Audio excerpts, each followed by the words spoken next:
Hello.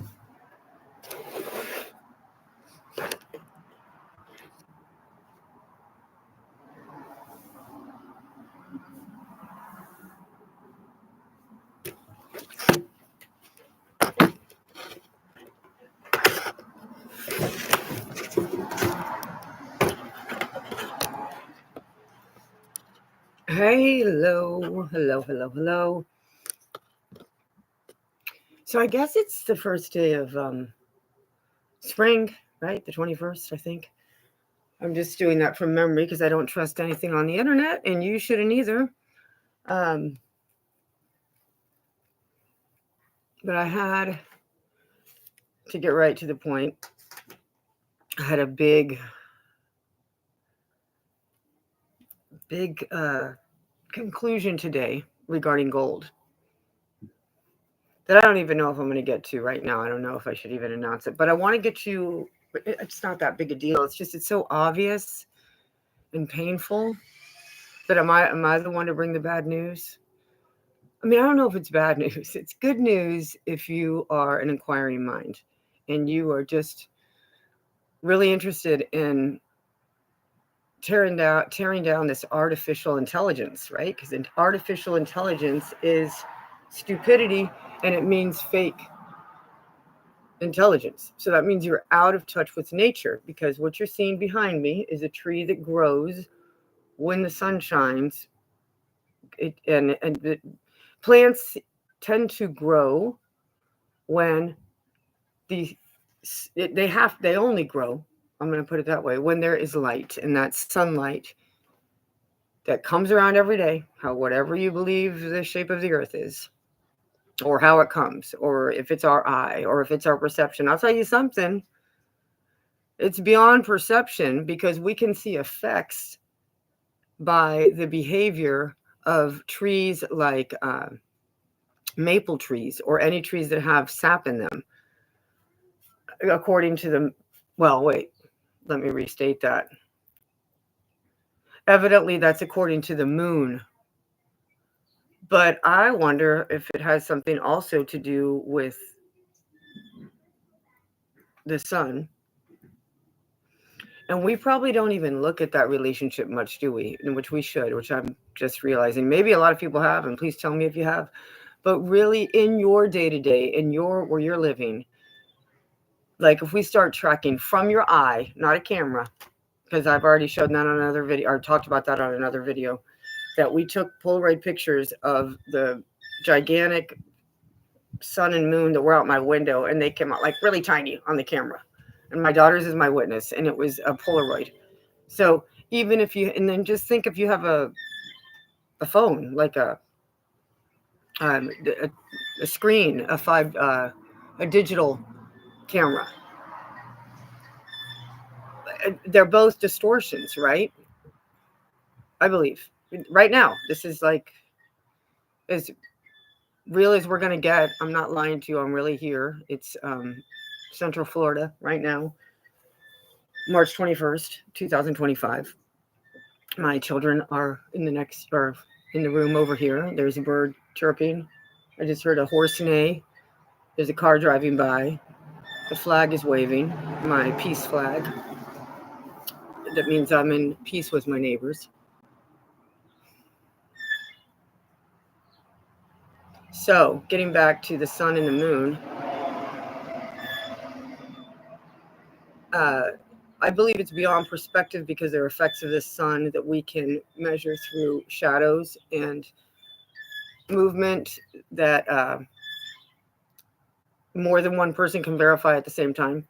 So that perception, is it the perception of my town, or is it the perception of the people on this road at this particular area? No, I think maybe it's the perception when you look at it, but when you but the effects regarding the temperature, regarding condensation, are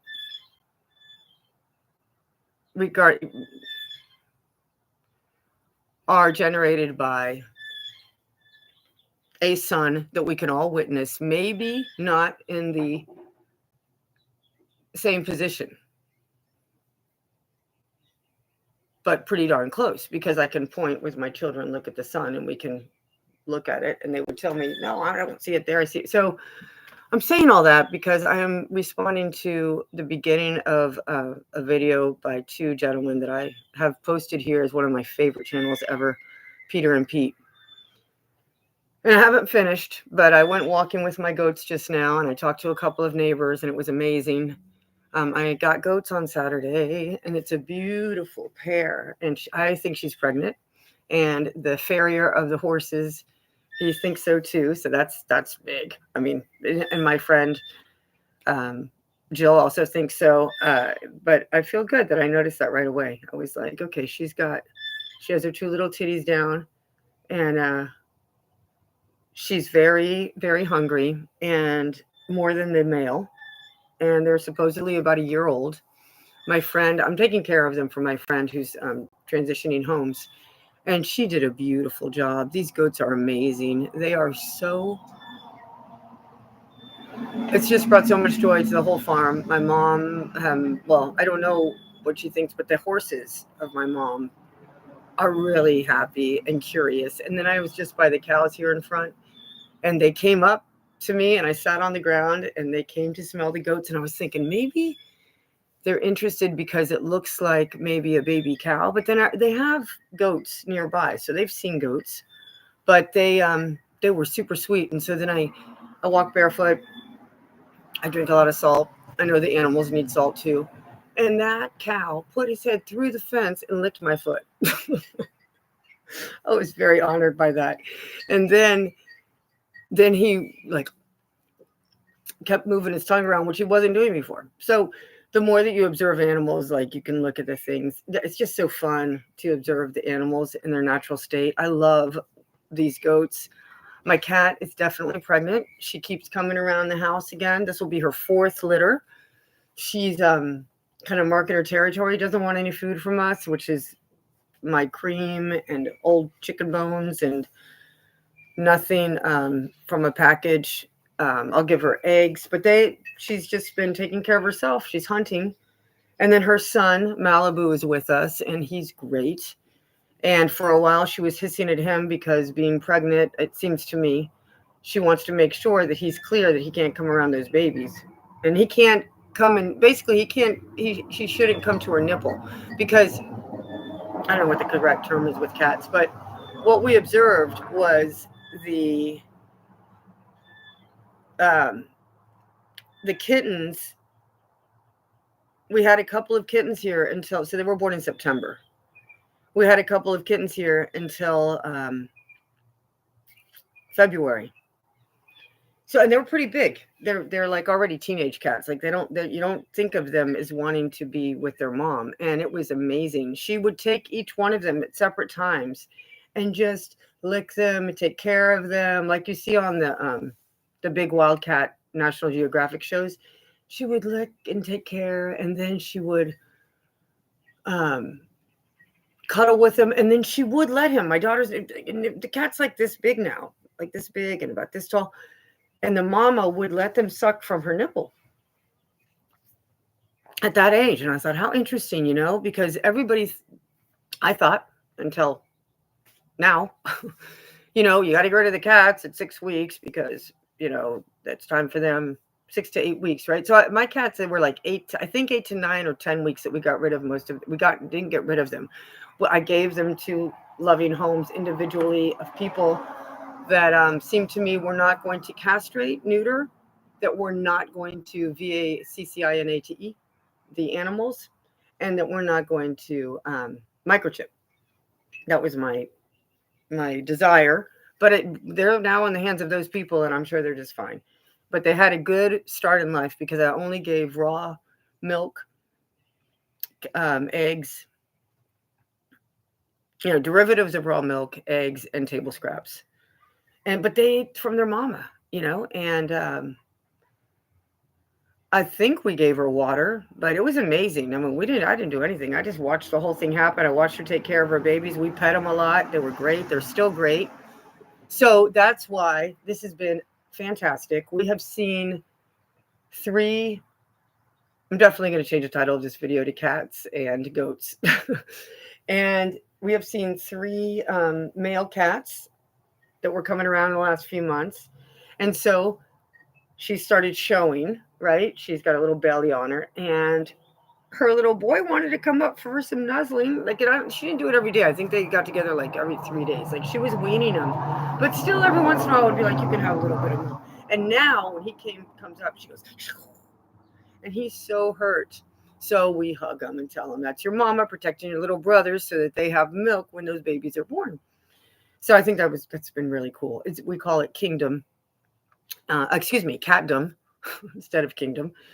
And then we have and just watching the courting process between the male cat and Callie. Her name's Callie for Calico. And then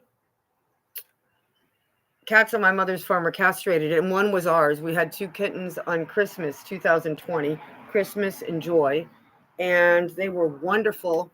They are wonderful, but then my mom said if they're going to be on this property, and absolutely, it was 2021. In 2022, she said, if you want to have those animals near my property, or on my property, they need to be castrated and vaccinated. And I really fought it. I wrote not my mom. I wrote the animal society people I got 63 emails from them. 63. I was like, what the heck? From a volunteer was calling and texting me back when I had a phone. Oh, when are you going to take him in? You need to take him in. You need to take him in. What's going on? It was crazy. And I was like, and this is all during, what? This is 2022. It was Christmas 2021. And that was crazy. So that made me very suspect of this castrating, neutering. I've never liked it. Never liked the castrating. Can't stand it. I think it's mutilation. I think circumcision is also. I think that everybody who's born of the womb of a woman, or even the womb of an animal, female mammal, are beautiful. And we can make them more beautiful by giving them good nutrition and a good environment, meaning outside, closer to nature, because nature is intelligence. It's natural intelligence versus artificial intelligence. Natural intelligence versus artificial intelligence. And you only acquire natural intelligence by observing and talking to people that have more knowledge than you, that you trust, about natural intelligence. And I'm going to talk another day about gold. But I'll say this, just to remind you. Red, the people kept talking about color revolutions, and I was like, what is that? Well, red is conservatives, right? And this is worldwide. I'm going to say that. I'm 90% sure it's worldwide because it was in Colombia. Red is conservatives. Blue are liberals. Left wing and right wing, or right wing and left wing of the exact same bird. Total control. Law. And law means land, air, water. If you haven't gone into this, look into maritime law. Get on Rumble, RUMBLE. And that's a channel like YouTube, and they have more freedom there. And there's a bunch of really great videos in many languages about maritime law, or the word sovereignty. SOVEREIGNTY. And how to be a sovereign man or a woman. And it's just in you. There's no, I don't even think it can be taught written. I don't think. I think it has to be told from another person, because you have to believe it to implement it. And you can only implement it successfully if you really believe it and you're speaking truth. And I did take a course, but it was a talking course, and it was amazing. And I know people that do it, and I'm doing it, and it's fantastic to be an independent woman, and that's it. I'm a woman. And when I say independent, I mean in the sense that I will not associate myself with any. I'm not associating myself. I'm just going to leave it at that. I think association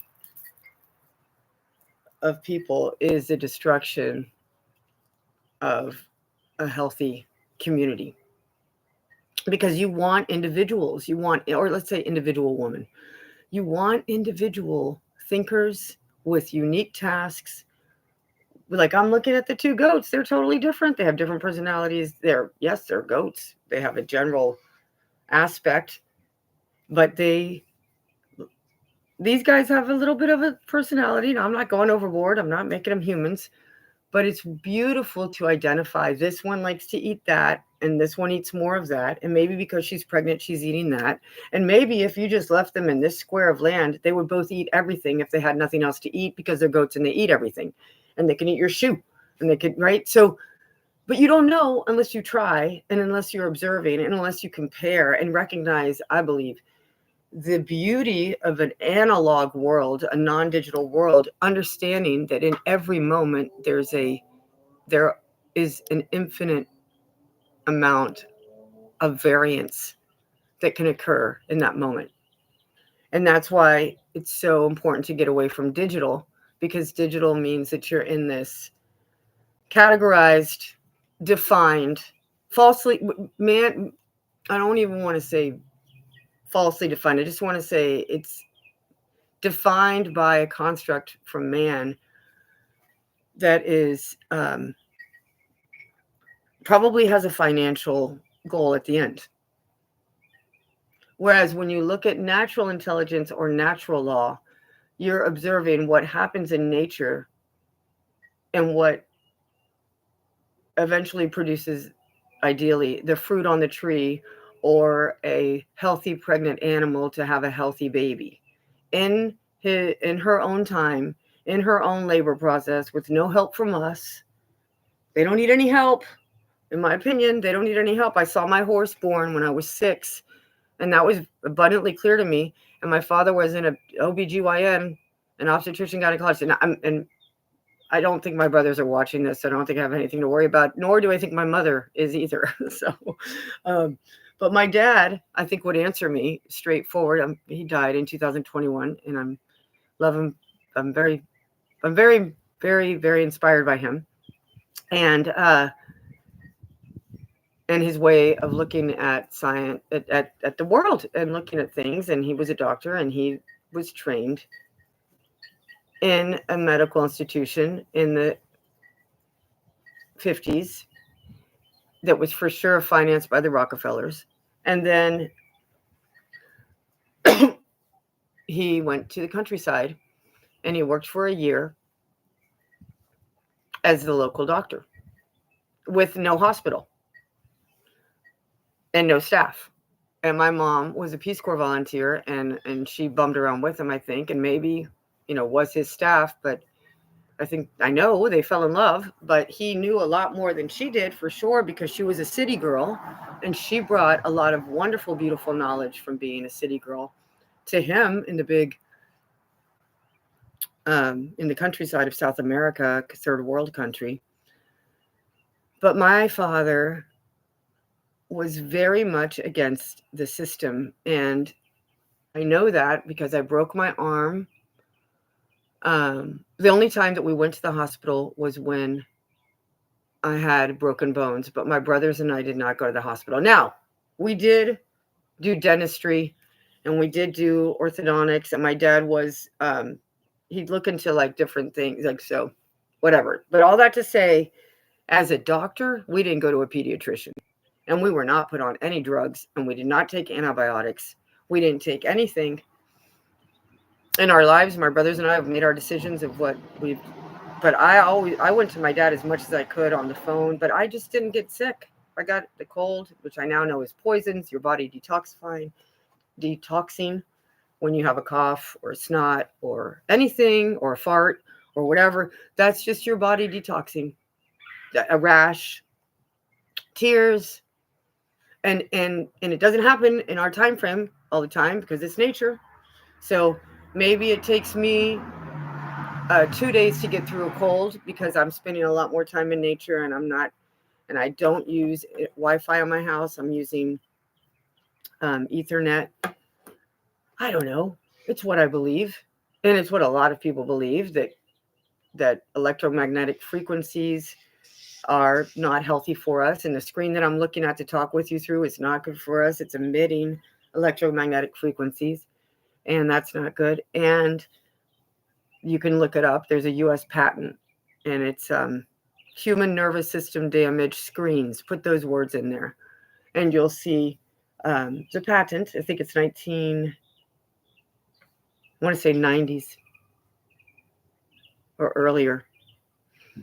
90s. And it even has a picture of a woman. It says like all the damage that this does. Okay. Back then. I worked in cell phones, 93 to 95. I worked for AT&T Wireless, which it was Cellular One previous to that. And they taught us that if anybody comes to you and says to you that they're nervous about getting a phone because they've heard of brain cancer being caused by cellular phone usage, pull out this article. And I think it was Wall Street Journal. And I think I remember thinking, it's funny that a finance paper would have this article, like it not be. And I didn't know much. I was 20, 21. But I got a degree in communications from the University of Central Florida. So I just wanted to have a party degree. I just wanted to escape the farm that I'm now back to. I'm very happy to be at, and escape all the physical hard work, which now I embrace. But physical hard work that I want to do, and it's not hard. That's my point. I'm doing my food forest, right?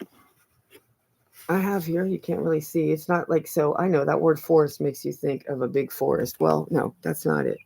Maybe someday, and hopefully someday. But I'm starting with about 20. I keep farting around with this number because I think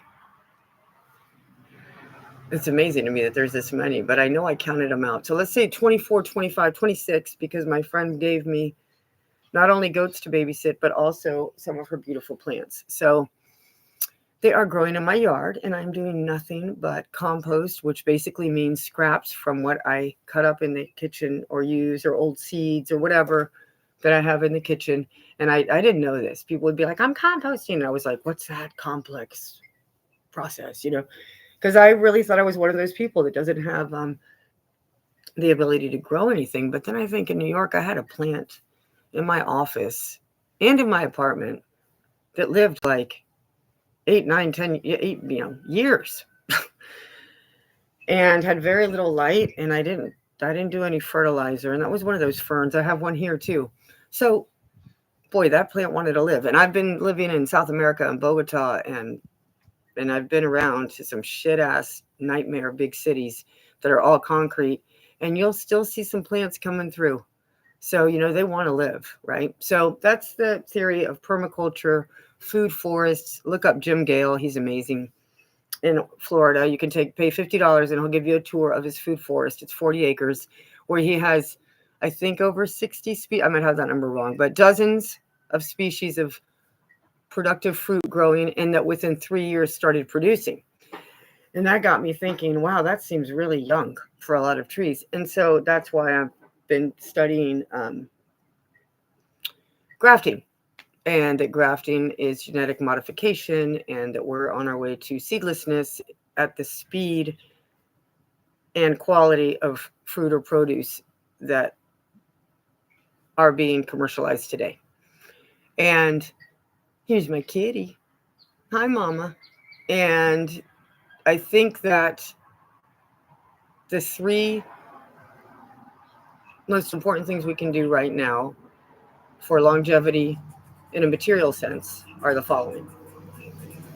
Collect seeds and cultivate them that come from 2 trees, a mother and a father tree. Because I believe that those are the seeds that are going to procreate seeds that also have a mother and a father. And I believe that that's what you need for fertility. But I don't know a lot. I'm just learning. And I'm just learning that. So if you cultivate and save and seek seeds of those characteristics, I think that we're on a good track. And basically you want them for whatever you want to consume. And, for herbal remedies or for growing fabric like cotton, tobacco to protect you from electromagnetic frequency poisoning or radiation sickness, maybe, because 99% of the people who died of that disease, supposedly in 2020, were non-smokers. They were non-smokers. Almost everybody who died were non-smokers. So it makes me think that tobacco and other smoking products might protect you from the frequencies, the radiation. Plus, so that's number one, is the seeds. Number two is access to sea salt. And ideally, like true access, meaning that you know how it's been that it's been evaporated in from the sea and that it's pure. And then three is chickens, which I hope will happen next week here. My mother has chickens next door, but I want to have my own because I love my own experiments and I like to control the environment. And I really don't want to have anything that has, I don't want to have anything on my property, if I can, that is eating packaged food daily. I know we encounter it here and there and we live in this world, but I really am doing my best to live a very limited chemical life. And I know that's extreme, but that's what I'm doing. And I will comment about gold the next time I feel inspired to record something. So I hope you have a beautiful, beautiful, beautiful Friday. It is just beautiful today. There's a nice breeze. It's clear sky. I only saw the chemtrails in the morning, and I'm going to rebuke them and pray they go away and they don't affect us. Thank you for being here.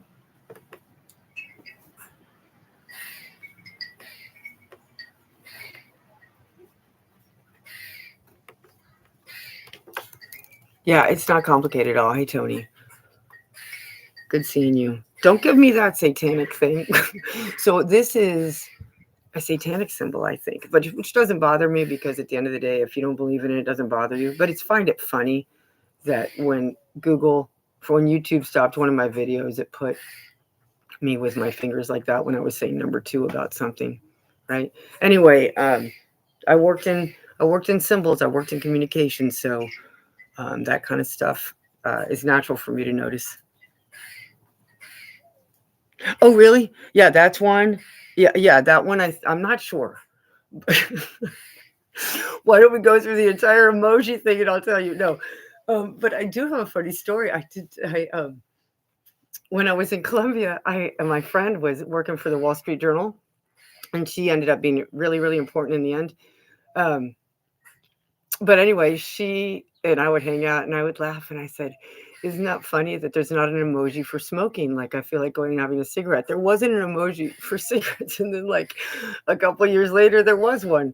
But I just remember thinking that was funny because they would have drinks and stuff, but it was a while till they had cigarettes. Like you could see how they were politicizing all of these things. And I don't know if you've noticed, but they put those creepy ass creatures, which has reduced my use of emojis the time I'm on the computer, because they put up those creature weird cartoon shit with one eye, non-natural intelligence, artificial intelligence drawings for emojis when you want to just put a smiley face or a thumbs up.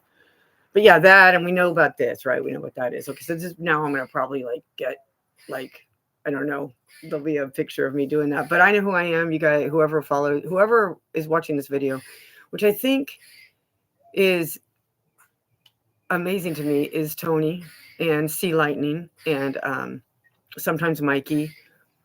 And I'm just really grateful to you guys and Carrie Skates and yeah, thanks for just coming on when I'm on.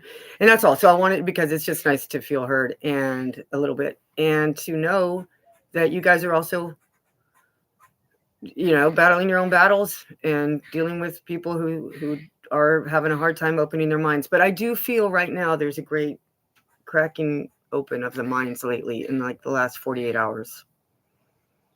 And we that know about cosmology, etc., know that red and blue make purple, which is the color of royalty, and that color is not on the spectrum.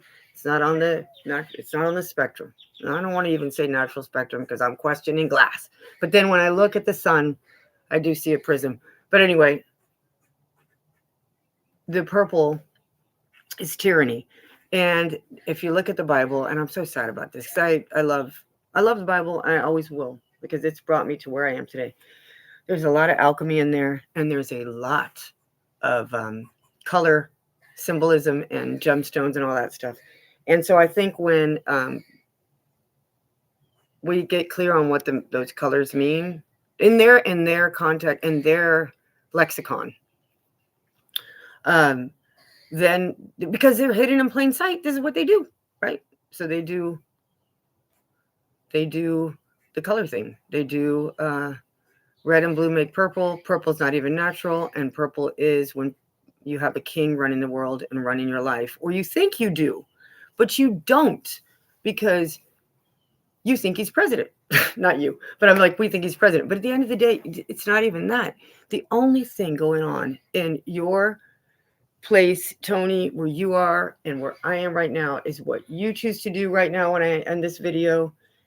And maybe you're going to cut out of work and have a beer somewhere with some friends and have a great, rich conversation, hopefully outside in great weather. And I'm going to turn this off and have a great adventure with my children this afternoon, and maybe go to a hot air balloon festival in Tampa and talk to the guys about helium literally just being hot air and not controlled by a guy in not controlled by NASA having 99% of it. I mean, like, at the end of the day, gosh, do I have like a big piece of carrot on my teeth? Oh, good. No. Okay, I thought I did. But whatever, I would have just kept this going because this is truth. This is it. So colors are important to watch, and know that we are sovereign. You are sovereign. Oh, I didn't even say we are sovereign. I'm a sovereign woman. I am talking to a man I met in person named Tony, who is also sovereign, and we are choosing to listen to each other. I'm reading his messages. We're talking. That's a conversation. There's no threat. He can say, you're wrong, and that's okay, because we met in person, and he helped me when a little insect was in our tent, and we were scared, and my little girls were scared, and he removed it for me, and it was so gentlemanly and kind and heroic. And that's how I know this person that I'm talking to. And this is real life. Everything else, the government, which means governing of the mind. And look, I'm new to this. I worked for them. I worked for USAID. I worked for the CIA-backed agency that Trump just eliminated, allegedly, that they're just turning into Doge and probably employing all the same people so they can keep managing the world through psychological operations like creating taxation in very poor countries so they can take over the land from unsuspecting, humble people who believe that these good-looking rich people coming to town, giving them a free lunch or whatever every time they want something from them, or cash. This is it. This is how it's done. I can tell you in detail. I used to promote it, and I'm very sad about it. And that's why I have this channel, is to talk about it and to help all of us get through our own pain of having been a part of the hell. There's a great guy running right here. I used to run. I really admire that. Great. He's running fast too, and he's about to hit the hill. Good for him. And yeah, so once you understand that there's a formula to all of this, once you understand that it's so painful that we didn't see it before, or that I didn't see it before, it's so painful that I took the money and the ego and my title, and I was traveling and I felt great, and everybody, I could check the box. I'm doing everything that everyone is doing right. I have my nails done. I have my hair. I've got how I'm supposed to look. I've got my business on the side, which doesn't make any money, but is sure fun to have, but not really, because it's a lot of work, which is the restaurant, bar, music industry that I was a part of. It's all a construct. But what you're hearing right now is real. That's a bird that's decided to talk. And nobody restricts that bird from talking. And no one restricts the goats from bleeding. I think that's a word. Bleeting. Right? But they don't want us to talk about a lot of things, because then that breaks their control over our mind and breaks the fear when you hear other vibrations that make sense, because vibrations are everything. Right now, when I was with the cows and the goats and the birds and the cat, I was thinking, wow, this is, again, this is like these people say that, oh, good vibes, blah, blah, blah. But vibrations, right? It's vibrations. They get, and when then the cat's purr is amazing. Just the cat's purr on your lap. And when the cat decides to come to you and then purr on your lap, like, is there a greater compliment from nature than that? And just in joyful, warm moments with nature, that's a good one. Or when I'm out here with the goats and the goat comes up and he wants me to keep petting him and he wants me to scratch his head and he wants me to be with him. That's such a good one. Or when the horse comes up and nuzzles, and they don't have to. They don't have to, right? They don't have to. They're not caged. I'm not forcing them to. They come to you. And I think that's why people love having their dog, because the dog is so lovely. And he's generally the dog, male or female, I think encapsulates like the best of the male qualities, which is that, like, I want to do good for you and you'll do good for me. And just tell me what to do. Teach me how to do it. And I'll do it better each time. And I want to do that. That's like, I think, the beauty of a really nice dog as your friend, as your acompañante in Spanish, your friend, right, in life. Like, it's having a dog. I forgot the wording else. And then a cat also is beautiful. And the cat maybe is the female characteristics that make her so attractive, right? So the man, and then the dog's a protector, right? That's the man. He's a provider. He'll bring you stuff. You train him to bring stuff. He'll do that. He fetches. He's a lab. Like, he's there for you. He wants you to pet him. He'll stick with you. He'll hug you. Like, that's a dog. That's a male characteristics. And the cat also, she's a hunter and she's badass, but she's always learning, the cat. And she's also, and the dog maybe too, but the cat on her own is always looking, and she's always, it's just, we're just watching. She's always observing. Like, we were commenting yesterday about how, I think it was my daughter or someone else said to me, yeah, well, the cats, they really in the end torture the animal, like, before their death. And I was like, and that seems sort of mean-hearted kind of a thing.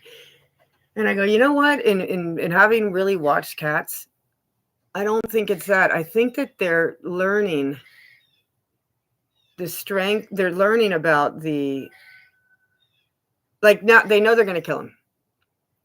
So they're learning more and more about how this animal moves before death, and learning like their eyes and learning their movement. I think it's more about learning for the next kill, like how these animals behave, because from kittens, these cats are just curious, climbing, falling. They learn how to hunt from other cats. They watch. They're always watching, and they just love to be like, they love themselves. They're taking care of themselves. They're always looking pretty. They're aware of how they look. They just seem so aware of how they pose. They just look so deliciously feminine. And then they purr, right? So I don't know. I was talking about that, I think, about a month ago, and I wanted to bring that up. I don't think I did a video about it, but I think that's probably why those two animals are not that prominent in the Bible. And the cat's nowhere. And then there's a whole thing about cats that this wonderful channel, I don't know if you're still here, Tony, or if anybody's here, but this wonderful channel is Tartaria Australia, Kelly. She did a great thing on cats, and I left this big long comment about cats, and I'm sure they erased it, but check it out. Tartaria Kelly, Tartaria Australia Kelly. She's amazing. And then Autodidactic, I really enjoy, and Lorenzo from The New Now. These are really good voices I'm listening to. Of course, Peter and Pete. Oof. Peter and Pete are the best. I think I'm going to talk to them about my gold idea and see if I can. They had said that they've said that they'll come on with me, so on my channel here. So, but I want to be prepared with what I want to posit, and I want to see the reactions in real time, like what comes to mind first. Like I don't want it's just to see what they think, and they may go, yeah, that's right, or no big deal, and that's probably what it'll be. But I think maybe not. Okay, Tony, thank you for joining me, and whoever else is here, thank you so much. Have a great day, and I appreciate it. Please leave comments. Thank you so much. If I said something that's offensive or I said something wrong, let me know, and I will review it, and I will address it. Beautiful day.